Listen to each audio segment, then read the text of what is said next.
धार। यमुना विहार कुंज, राधा पिय केली कुंज। उधर यमुना विहार कुंज और ये राधा पिय केली कुंज। यमुना जी बिल्कुल तट पर प्रवाहित हो रही हैं। यहाँ आना, यहाँ बैठना ये बड़े सुकृत से होता है। सुकृत माने पुण्य। बिना भगवान की कृपा के, बिना किशोरी जी की कृपा के ये मिलन, यहाँ बैठकर भगवत चर्चा सुनना ये संभव हो ही नहीं सकता। श्री राधिका कृपा बिनु सबके मनन अगम्य। श्री जी कृपा न करे तो इस क्षेत्र में प्रवेश न हो। वृंदावन में मन के द्वारा भी आप चिंतन न कर पाए।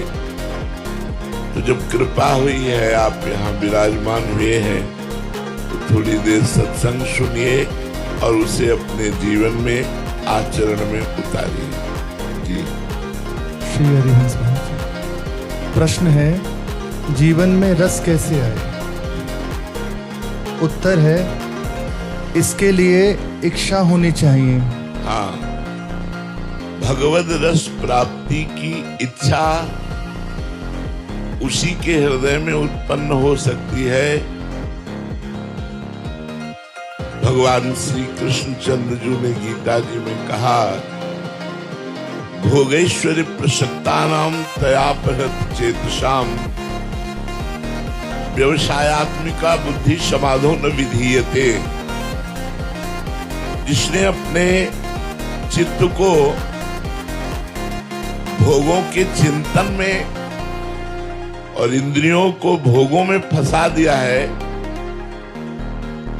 वो कभी भगवत रस प्राप्ति की, भगवत प्राप्ति की इच्छा भी नहीं कर सकता। ये श्री भगवान की वचन है। हमारी 5 ज्ञानेंद्रियां शब्द, स्पर्श, रूप, रस, गंध, इनका भोग करने के लिए हर समय प्रयत्नशील रहती है और मन इनका मुखिया, वो संसार के चिंतन में ही सुख मांगता है। तो कैसे भगवत रस आवे? भगवान कृपा करे और हमें साधु समागम मिले। संत समागम में हमारे को ये जब पता चले कि मनुष्य जीवन का लक्ष्य भोग ही भोगना नहीं है, भगवत प्राप्ति करना है।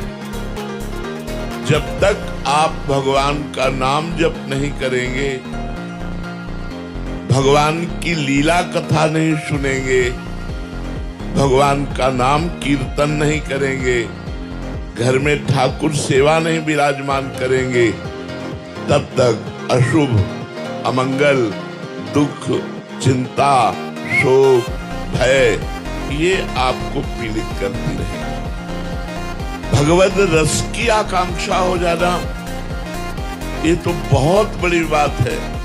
भगवत रस, मैं कब प्रभु को देखूं, मैं कब प्रभु का नाम लेकर के रोते हुए उनको पुकारूं, मैं कब प्रभु के प्रेम में विकल होकर के रात दिवस का पता ना रहे और उन्हीं के चिंतन में डूबा रहूं। यह है भगवत रस।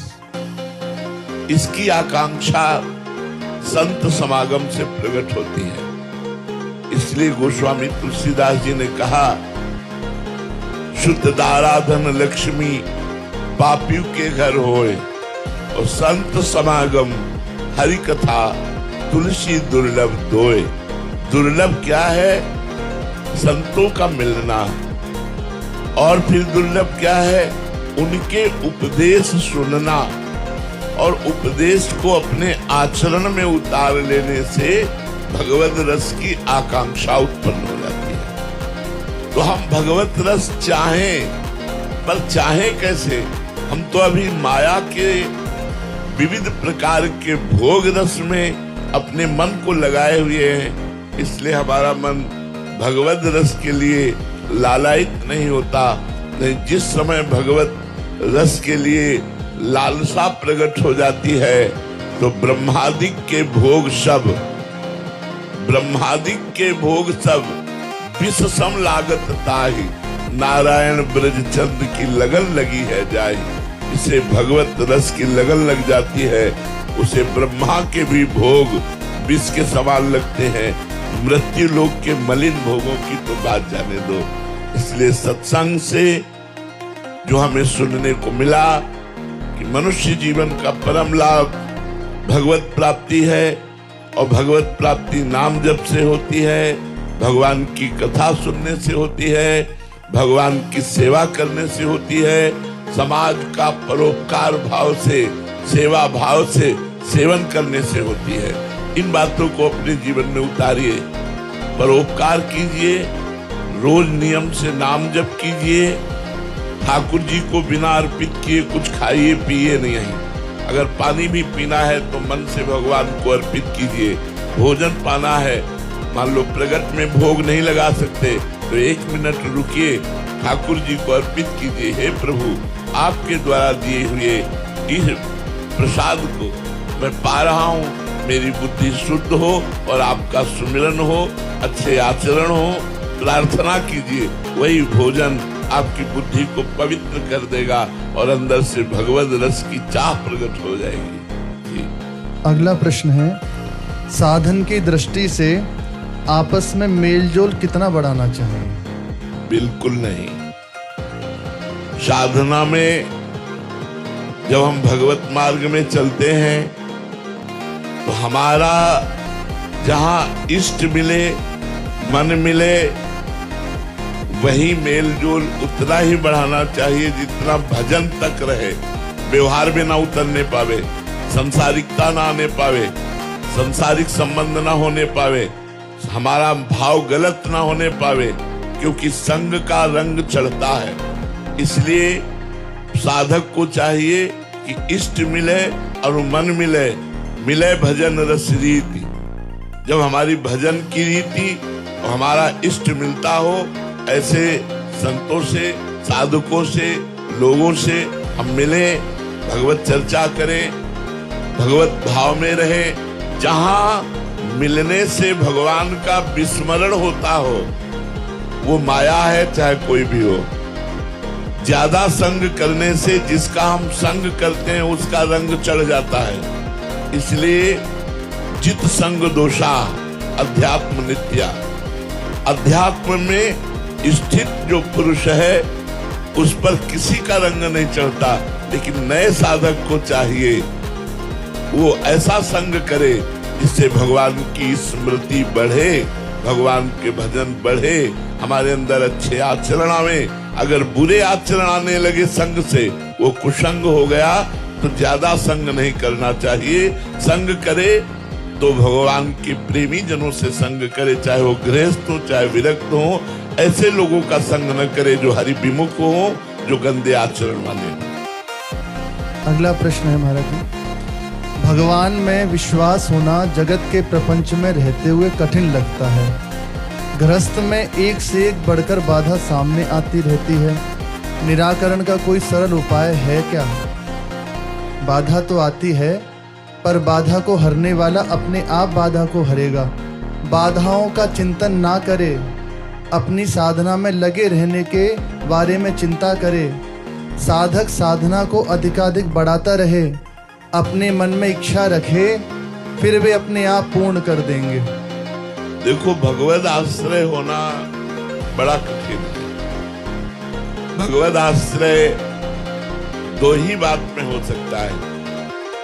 एक तो यदि हम संतों का संग करते करते हमारा मन पवित्र हो जाए और ये बात समझ में आ जाए कि भगवान के सिवा कोई मेरा नहीं है, तो भगवत आश्रय हो जाएगा। सबकी ममता ताग बटोरी, मम पद मनहि बाग बरडोरी, ये आश्रय।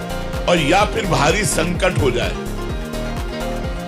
भारी विपत्ति हो जाए, तो भगवत आश्रय हो सकता है। जैसे गजेंद्र बड़ा मतवाला मस्ती से हजारों हाथी हाथिनियों के बीच में खेल करता, आनंदित रहता। एक सरोवर में जल पीने के लिए गया और ग्राह ने पकड़ लिया। 1000 वर्ष तक वो युद्ध करता रहा, लड़ता रहा।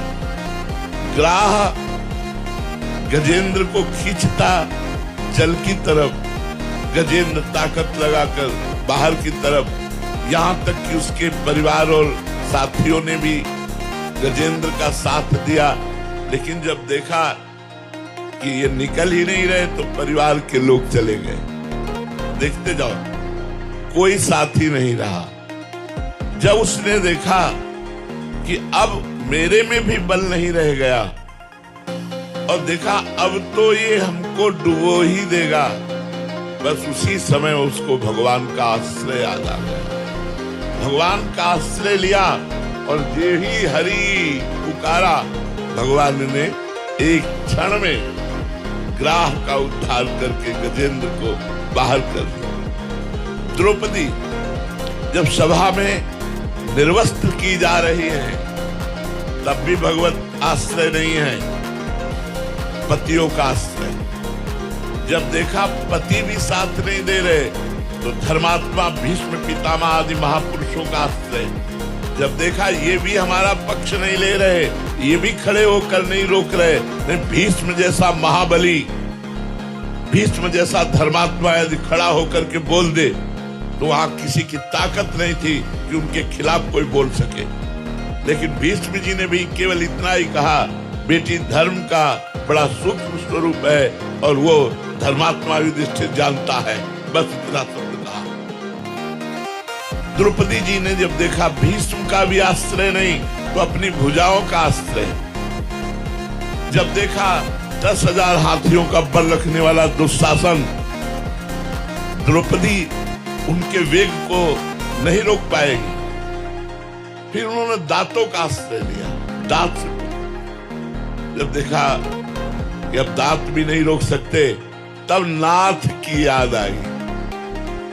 तब भगवत आश्रय हुआ, काहे गोविंद द्वारिकावासिन, तो भगवान का वस्त्रावतार हो गया। भगवान वस्त्र बनकर के द्रौपदी से लिपट गए और 1000 हाथियों का बल रखने वाला खींचता जा रहा है, लेकिन वस्त्र कांधे से नहीं हट रहा। यह है भगवत आश्रय।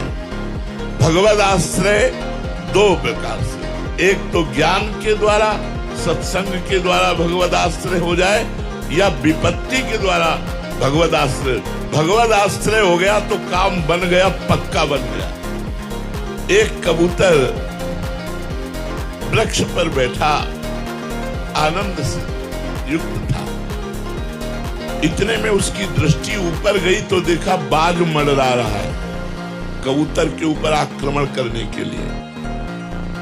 उसने सोचा नीचे से उड़ जाऊं, तो देखा बहेलिया बाण का निशाना कबूतर के ऊपर लगाए हुए। भारी विपत्ति। ऊपर उड़े तो बाघ, नीचे बहेलिया बाण ताने हुए। उसको पूर्व जन्म के अनुसार जैसे गजेंद्र को स्मृति आई, ऐसे भगवान का आश्रय आ गया और उसने पुकारा, हे हरि। अंदर से जे भी पुकारा तो एक सांप निकला और बहेलिए को डसा। जे भी डसा तो उसका बाण ऐसे हिला और छूटा और बाण बाज के ऊपर जाकर लगा। बाज और बहेलिया दोनों मर गए, कबूतर उड़ गया। भगवत आश्रय या तो भारी विपत्ति में होता है, और या फिर कोई संत ऐसा मिल जाए जो भगवत प्रेमी और उसका संग हो तो भगवत आश्रय। भगवत आश्रय हो गया तो सब काम बन गया, सब काम बन गया। भगवत आश्रय ही तो साधना का फल है, समस्त साधना का फल है। मम भरोस ही हरस न दूजा। मेरा दृढ़ विश्वास, मेरा दृढ़ भरोसा, यही तो बात है।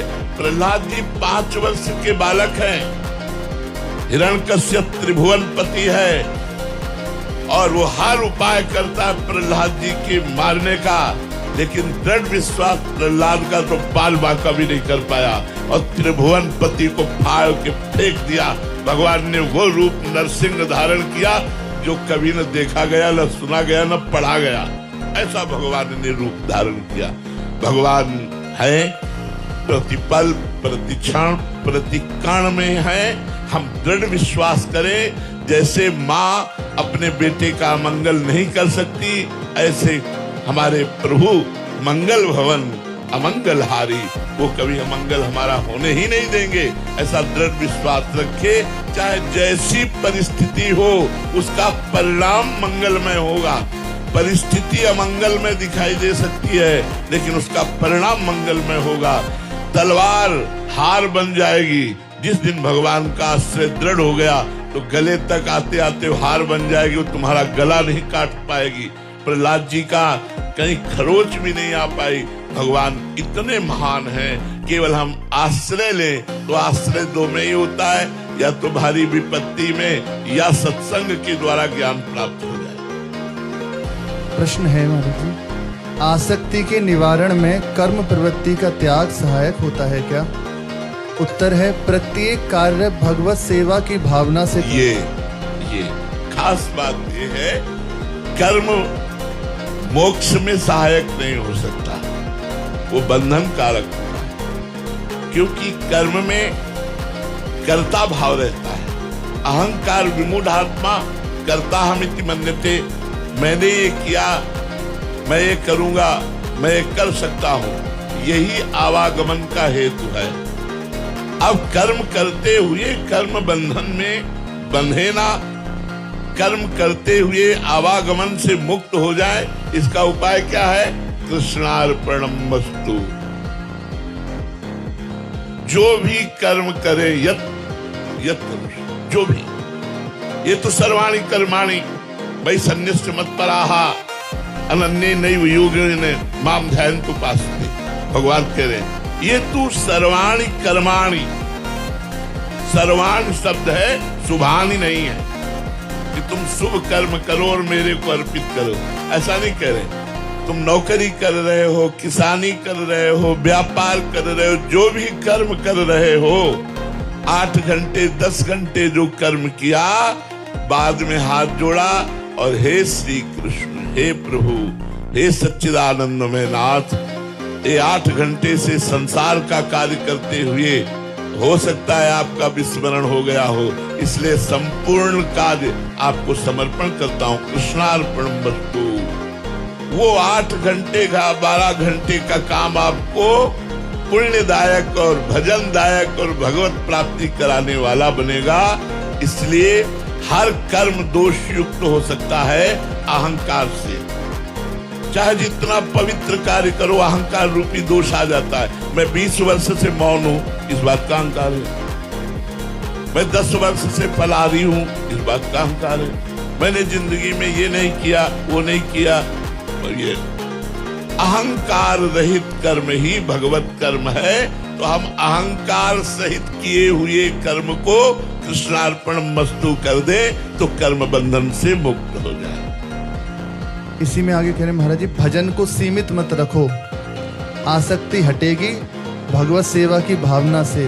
हाँ, भजन को केवल माला में सीमित मत रखो कि माला चलाना ही भजन है, फावड़ा चलाना भी भजन है, अपराधी को दंड देना भी भजन है। अपने कर्तव्य का सम्यक धर्म पूर्वक पालन करते हुए अर्जुन को क्या उपदेश कर रहे? मार मार। अर्जुन कह रहे हैं मैं एकांत में संन्यास लेकर भजन करूंगा, भिक्षा मांग कर खाऊंगा, लेकिन इन पूज्य जनों को नहीं मारूंगा जिन्होंने अंगुली पकड़ करके चलना सिखाया, वो भीष्म पितामह, जिन्होंने प्रत्यंचा चढ़ा करके हमें धनुर्धारी बनाया, वो गुरु द्रोणाचार्य, इन पर हम अस्त्र चलाएंगे। लेकिन भगवान ने क्या कहा? चलाओ, चलाना पड़ेगा। क्यों? ये अधर्म के पक्ष में खड़े हैं, इसलिए मार इनको अर्जुन। तो ये भी भजन है, अपने धर्म युक्त कर्म का ठीक से पालन करना, ये भजन ही है। माला चलाना ही केवल भजन नहीं है, अपने कर्तव्य का पालन करना भजन। इसीलिए हम सबसे कहते हैं भगवत प्राप्ति दुर्लभ नहीं है, भगवत प्राप्ति सुलभ है, लेकिन समझना, समझदारी होना कठिन है। अगर हमारी समझ ठीक हो जाए तो हम घर गृहस्थी के कार्य करते हुए भी एक महात्मा को जो गति प्राप्त होती है वही गति हम प्राप्त कर सकते हैं। इसका उदाहरण हमारे ब्रज की गोपी जन है।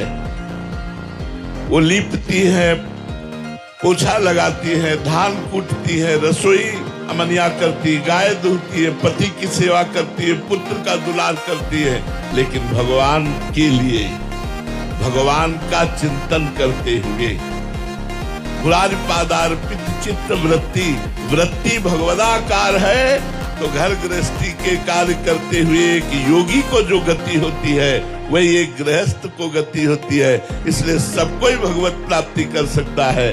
खूब नाम जप करो और हर कर्म को होश में करो, कोई नशा ना करो, गंदा भोजन मत करो, ये मांस आदि मत खाओ, मदिरा मत पियो, पराई माता बहनों की तरफ गंदी दृष्टि मत रखो, नाम जप करो, अपने धर्म का पालन करते हुए आप भगवत प्राप्त हो जाएंगे, गृहस्थी में सहज से हो जाएंगे। श्री राधा